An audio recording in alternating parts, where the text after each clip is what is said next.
আজকে হেইটকে নিয়ে কিছু কথা ছিল। দুধ দিয়ে সাপ পালা এটাকেই বলে, মানে হেইটকে। তারা হয়তো ভুলে গিয়েছে বিটিএস ছাড়া হেইট কিছুই না।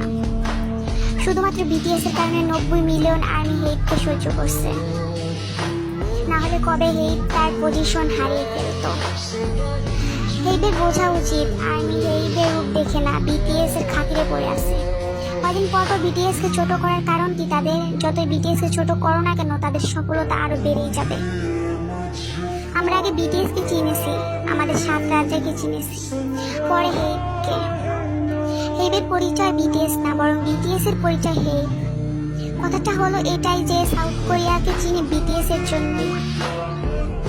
এখন সমগ্র মানুষের কাছে বিটিএস মানে কোরিয়া, কোরিয়া মানে বিটিএস। যেখানে বিটিএস এর গান ব্যবহার করে হেইটের কারেন্ট বিল দেওয়া হয়, সেখানে বিটিএস কে কেন ছোট করা হয়? বিটিএস কে একবার না দুইবার ছোট করা হয়েছে। হেইট নিজেই এত উপরে ওঠে নাই, বিটিএস এর যোগ্যতা হেইট এত উপরে উঠেছে। বিটিএস আর্মিরা একবার খেপে উঠলে ভালো হবে না মনে হয় না। হেইটের হায়াত ফুরিয়ে আসছে মনে হয়, কারণ সে বিটিএস কে আবার ছোট করলো। কথায় আছে না, অহংকার পতনের মূল।